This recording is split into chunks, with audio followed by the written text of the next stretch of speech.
Olá, tudo bom? Bom dia para você.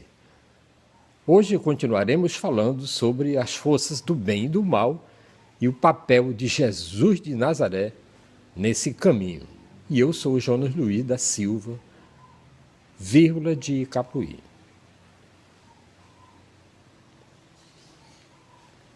No mundo antigo, os indivíduos eram reconhecidos como membros de tribos, nações ou famílias e se comportavam de acordo. Para os judeus, isso significava e significa que a relação com Deus depende da aliança que fez com Israel, seu povo escolhido. Mas os evangelhos estão cheios de passagens em que Jesus trabalha sozinho, curando a doença de uma mulher, perdoando os pecados de um homem e conclamando cada um deles à conversão pessoal. Ele convida tanto judeus como gentios a entrar no reino de Deus. O cristianismo descobre a individualidade no sentido em que enfatiza a conversão pessoal. Essa é uma contribuição crucial para a civilização ocidental porque libera o indivíduo das restrições da família e da sociedade. O sentido da individualidade cresce e a prece tornou-se pessoal. É possível dirigir-se a Deus chamando-o de o Pai. Mas à medida que cresceu essa intimidade com Deus, aumentou também o senso interior de não merecimento. Como moralista, Jesus fixou padrões elevados.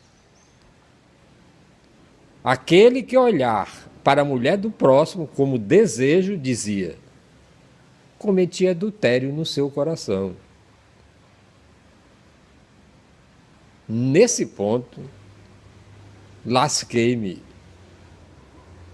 Quantas vezes eu mesmo já não desejei a mulher do próximo? Lembra da minha paixão por Angelina Jolie? Pois é, né? Com a evolução da Igreja Católica, estabeleceu-se a prática da confissão e do arrependimento. Eu acabei de me confessar, porém não me arrependi.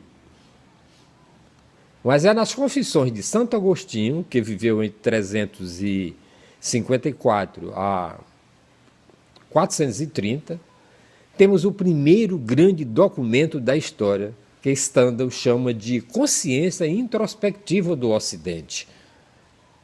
Figura monumental de sua época, Santo Agostinho, cuja sombra se estendeu pela Idade Média e chegou a tocar um atormentado Martins Lutero. Agostinho continua a ser o pai da autobiografia, o primeiro grande psicólogo e autor que antecipou em 1500 anos os modernos romances que exploram a consciência individual. Você lembra? E que em Roma, como na sociedade judaica, as mulheres eram consideradas como seres inferiores aos homens. Os maridos podiam divorciar-se de suas mulheres, mas elas não podiam separar-se de seus maridos.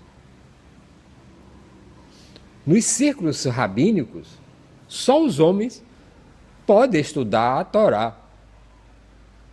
Jesus desafiou essas normas. Embora só homens fossem seus apóstolos, ele aceitou a presença de mulheres no seu círculo de amigos e discípulos. Ele também baniu o divórcio, exceto nos casos de adultério. Os primeiros cristãos seguiram seus ensinamentos. Em seus estágios iniciais, a igreja tentou ser uma sociedade igualitária. Em Cristo, escreveu Paulo, não há judeu nem grego, escravo, nem homem livre, homem ou mulher. Embora dissesse que as mulheres deviam submeter-se aos maridos, ambos eram iguais aos olhos de Deus. O cristianismo impôs um profundo respeito ao casamento. O apelo do cristianismo para as mulheres foi uma das principais razões de seu crescimento rápido em relação às demais religiões do Império Romano.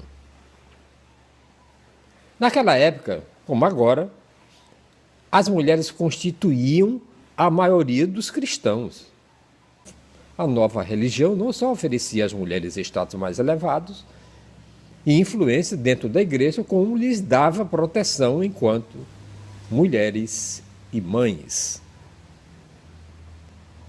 A igreja pôs fim ao costume de casar meninas de 11 ou 12 anos com homens bem mais velhos, o que deu origem a casamentos mais simétricos. Do judaísmo, o cristianismo herdou um profundo respeito pelo casamento, que mais tarde foi transformado pela Igreja Católica em sacramento, um vínculo indissolúvel. Num desafio ainda mais radical às normas da época, a Igreja abriu espaço para virgens, homens e mulheres que consagravam suas vidas a Deus, rompendo com o controle que as famílias exerciam sobre o destino de seus membros.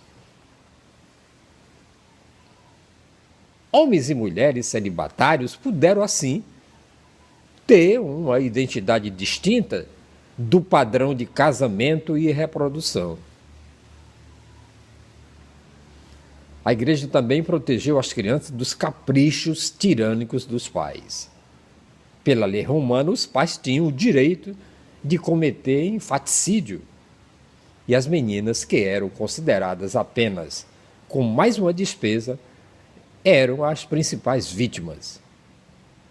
Um estudo de lápides de um cemitério de Delfos mostra que, das 600 famílias de alta classe da região, apenas 6 criaram mais de uma filha.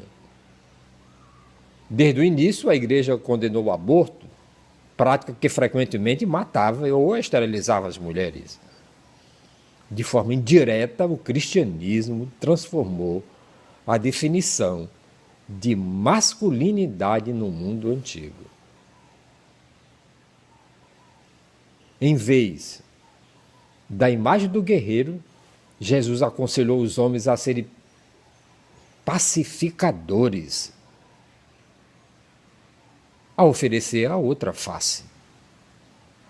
Por hoje é só, e amanhã vamos continuar e com a quarta parte dessa nossa conversa sobre o homem, o mal, o bem e o papel de Jesus nessa história. E eu sou Jonas Luiz da Silva, de Capuí. Muito obrigado por me ouvir.